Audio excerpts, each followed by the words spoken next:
Oh, wow. So we're having a Zoom, an online presentation because I'm talking to Jimmy Trigger, who is living in Los Angeles. And today is my last day as mayor of Kilkenny. And one of the things that I've really wanted to do was to acknowledge Jimmy Trigger and his contribution to the local music scene here in Kilkenny. But not just that, for also promoting Kilkenny at every single opportunity he gets when he's doing podcasts and interviews and all sorts of things abroad.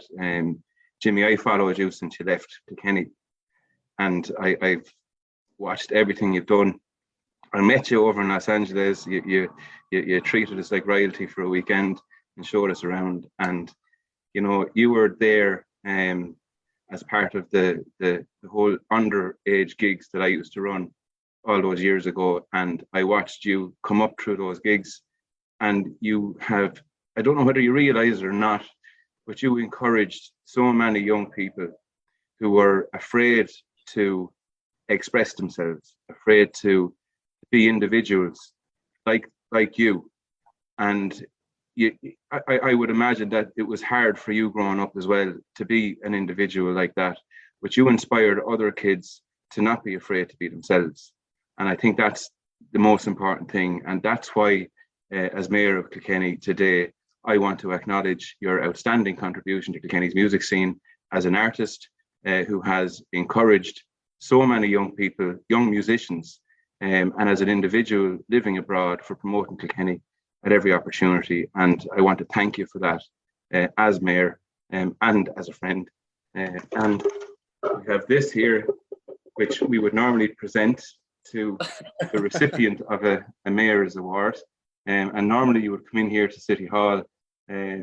Obviously, I'd prefer to go over to you to present it to you over in Los Angeles. But we can't do that, so we can do it virtually. Yeah. Everyone in Kilkenny that grew up at that time knows Jimmy Trigger, and what you did down in that club and the performances and the way you had hundreds of kids following your band, and it was unbelievable. And I don't think that we actually realized at the time just how special of a time we were actually living in. It was unbelievable. When I was organizing gigs, all I was doing was organizing gigs. But when you look back on it all these years later, you realize it was a whole scene that young people really loved and thrived in. And you thrived in it, and you came out of it, and you're still thriving, and you're still a fantastic musician and songwriter and artist. And I'm proud of you, and everyone that knows you is proud of you. Oh. So this is for you. So thank you, and it's to show our appreciation. Ah, man. Thanks, Andrew. Sorry, Mr. Mayor. It's weird. You'll always be Andrew to me, which is the funny part. Well, you actually called me governor, is what you used to call me down in the zoo. When I got elected to the council, you started calling me Gov. And I actually love that. Yeah, well, sure. Look, where I am, I'm in California now. So Arnie was the governor over here. So Andrew McGuinness is the equivalent over in Kilkenny, I said. So he's the governor, like. So no, yeah. Like, look, man, it's been since I took in that podcast with Shane O'Keefe and Casey Allora. I think about home a lot, like, because Kilkenny's always been home. I was raised in Burris, in small village in Carlow, but like, Kilkenny was where me and my ma would go get the groceries, and we'd hang out there on the weekends. And where I'm like at 15 years old and not transition year, but like the work program in school, and I went to work in S&S Music, #1, Kieran Street, still the best little music shop in the world. Like, so with Frank and Fionnuala and Glenn, and just like I was raised and born and bred in there. And as I was saying, I think we were texting yesterday or something, like you were asking me what name do I go under, but the fact of the matter is, like, I've been Jimmy Trigger longer than I have been James now in my entire life. And the reason is because of the Zoo nightclub and the Battle of the Bands and all those underground. Now my voice is quivering.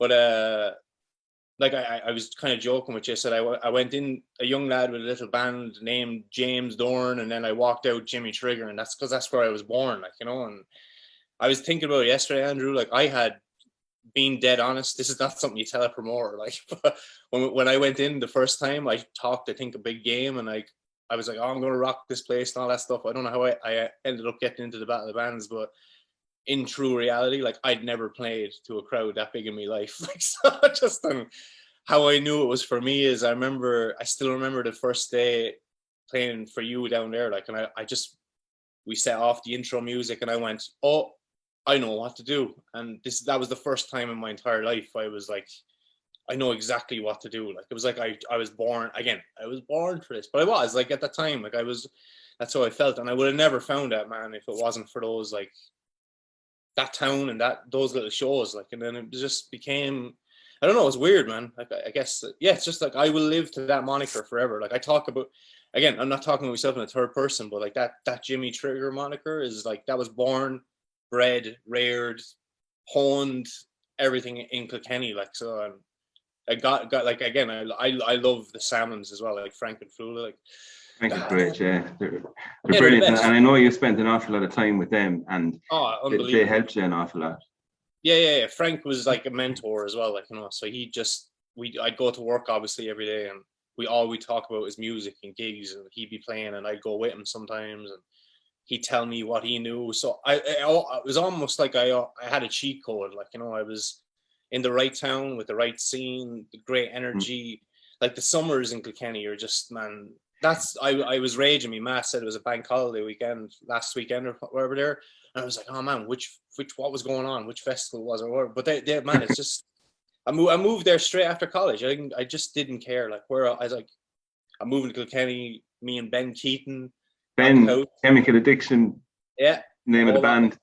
It's just I love Ben, and I always have, and Evan as well. I mean, and what Shane O'Keefe did with that documentary, that just woke up all of the memories for me and for you, and I'm sure for everybody else. And it made me think about it in a different way, not as someone who loves music and loves bands, but as someone who is looking back on it as mayor, and I'm looking at it thinking, well, what the young people had back then was just amazing, and we really need to have it again.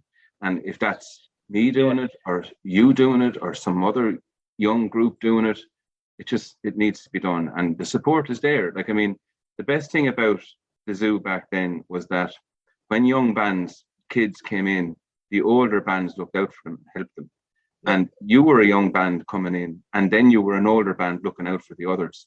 And that's what this reception is all about. It's about the appreciation for that.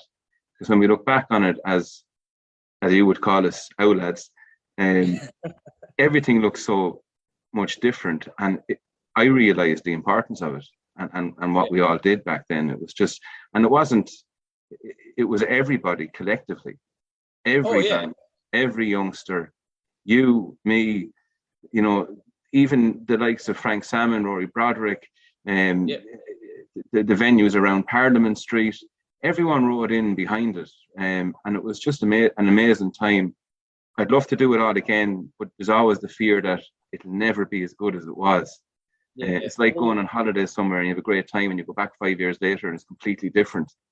But also, we are our lads now, Andrew, so even if it does happen again, we'll be like, it was better in our day. Like, it'll never be as good as that ever again. Yeah.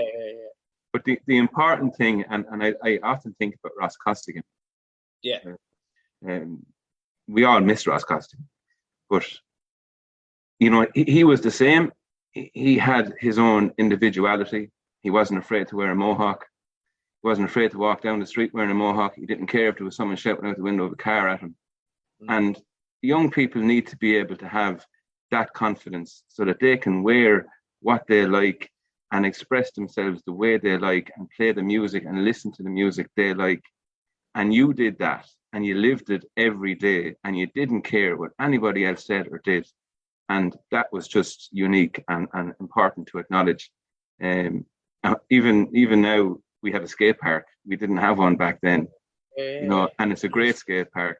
And when you look at all the youngsters that were coming in to the zoo back then, skateboarding kind of goes hand in hand a lot of the time with music.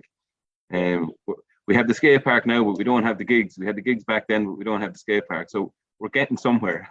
Yeah. I tell you what, put a stage in the middle of that skate park, and I'll be on the first flight home. Like, so let's go. Like, Well, as soon as you tell me that you're coming home, we're organising some sort of a gig. oh We man, have a reunion gig. I mean, Chemical Addiction are still playing. Evan I has know. Evan. he probably doesn't realise, but I follow him all the time as well, and his new promotion company and everything else. And I bought his 10-inch vinyl there recently as well. So I watch everybody that had something to do with the zoo. And I mean, I remember sitting in the doctor's surgery with my partner when my partner was pregnant with Jack, and there was a couple beside us, youngsters, and they were in the same boat. But they looked at me and they said, "We met in the zoo." No way. You know, and it's just amazing. It's just amazing. But Jimmy, you when I think about that whole era, you're the first name I think of. That's again, I'm not crying right now. That's not going to happen. That was like, I'll be honest, like I listened to that podcast probably 3 times, like choking every single time. And when you came on it and whatever you said, it's just, Andrew, it's like, maybe it's the I don't know, the Irish Catholic guilt in me or something like that. But like, I can't take a compliment to this day. And like, I was fighting tears every time I listened to it. But then I listened to it one night. I was lying in bed. I was like, did they actually say that about me? Like, and I listened to it in bed, bawling, crying. Like, I was like, God, man, they got me. Like, but it's all true. And when you look back at it, like, I was barely able to get through that interview. I forgot about it when I was listening to it. Like, God, I choked up every sentence. Oh, me too. I actually find it very difficult to talk about that era without getting emotional about it, because we just loved it. It's just great. That every second Sunday, Andrew, is the only like I put it online a lot. I battled a lot now in later life with like mental health and all that kind of stuff, and like depression and stuff. But like, luckily, like I'm doing great now. I've sought like a lot of professional help over here. Again, it's like, it's less poo-pooed over here. Like, there's a lot more talk about it. But like, I swear to God, like I'm pretty confident I might not have stuck around in this world if it wasn't for every second Sunday. Like, we have a thing going on, and just like I live for it, man. That's all I cared about. Like, I didn't care about anything, and I told everyone, and I still talk about it. It's so funny. Like, I have friends from here now that are going over to Ireland in September. Like, the only place you need to go is Kilkenny. I don't care after that. Like, hop on the I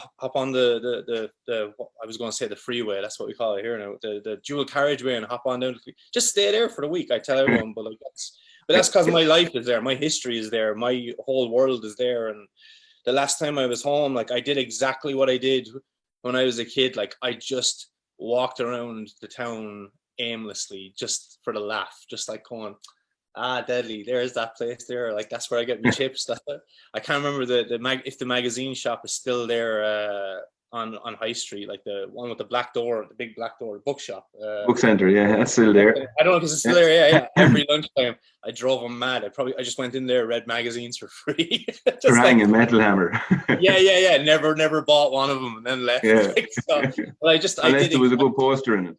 Well, exactly that. Yeah. Like, or a CD free with it or something like that. Like, but I did that last time, and I can't wait to, like, I saw the skate park opening, and I'm like, I think my ma still has me rollerblades in the attic. So it's like, I don't know if they're allowed lads in there, like, maybe break a hip or something. But like, I just, like, I don't know, Andrew. Like, that town is like, you can talk all the whatever about your place. I said it in the podcast. There is no place like that. It has magic to it. It still has magic to it. Like, I don't want to cry right now. I can't wait to go home and just, like, walk around like I was a young lad. Like, again, like, maybe Ben will come for a walk with me and we'll stroll around. Of course he will. Yeah.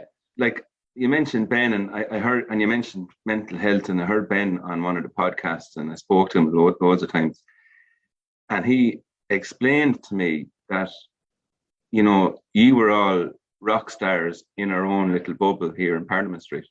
Yeah. And the youngsters used to, the youngsters used to copy what you would wear, and you guys would walk down the street and bump into someone who's trying to look like Jimmy Trigger or trying to look like Ben Keaton for Chemical Addiction. And then it was all over, and it was sudden. I did my best to keep it going. I know, yeah. Rough going.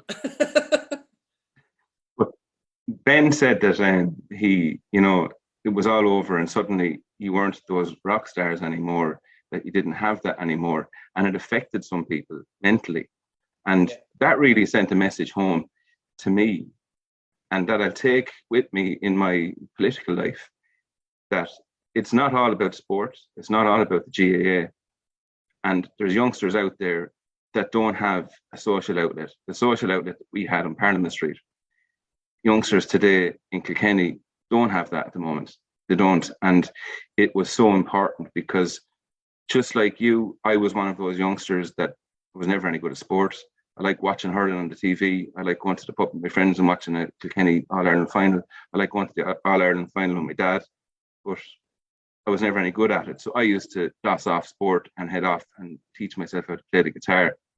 But then you're stuck in your garage with your friends and you're not getting out of it. And when the zoo came, it took all those kids out of those garages all over Kilkenny, gave them a proper stage with a loud sound system.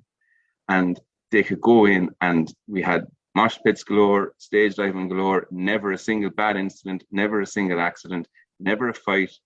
Youngsters, and you did this as well, youngsters used to hang around afterwards and help me clean up. And because everyone owned it. Yeah, I loved it. Like, but the whole part, like, I remember after, I know, sorry, we're still rambling, but I remember you asked me after the Battle of Bands, would I come down and help you every other song? I was like, I would have done it anyway, like, but I was like, I'll show up 2 hours early and we'll stay 2 hours late and we'll sweep the floors, set up the system, like, just pull all the chairs away so they don't get broke or wrecked or anything like that. Make sure everyone's in a line on the street, like, so, make sure the bands are, but Andrew, that's been my whole life since. Like, I know how to do, like, you were here with me in LA, like, you saw, like, the Viper Room. I've played all these monster venues all over America now as well. Like, it's the exact same, man. But I know how to do it all because I've been there. Like, I'm obsessed with those venues, and even back then with the zoo, I was obsessed with reading documentaries about CBGBs. When I met you in America, like, I think the first thing I said to you was, I need to go to the Rainbow. Yeah. Like, I had it in my head. I'm going to the Rainbow Bar and Grill. I want to go to the Roxy. I want to go to the Whiskey. And I think there was one night, myself and my partner, we went into the Whiskey, because that's beside the Rainbow. We went into the Whiskey. There was a heavy metal band playing. It was just like Sunday in the zoo. And I sat there and loved every minute of it. My partner was beside me saying, are they even making music? And I thought, this is just the best thing. It's like someone picked up the zoo and planked it in the middle of Sunset Strip in LA.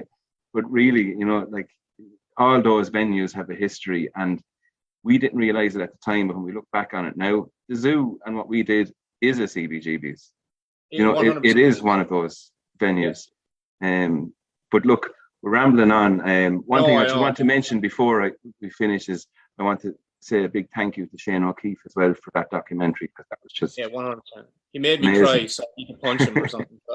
Amazing. But James, thank you, Jimmy. Thank you for being you. Thanks for doing what you did, being part of it. Never ever forgetting Kilkenny. Never. It's home. Home is where the heart is. Yeah, absolutely.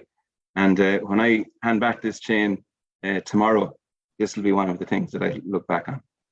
Debbie. Up the Cats. Come on. Cheers, Jimmy. Talk to you soon. Bye.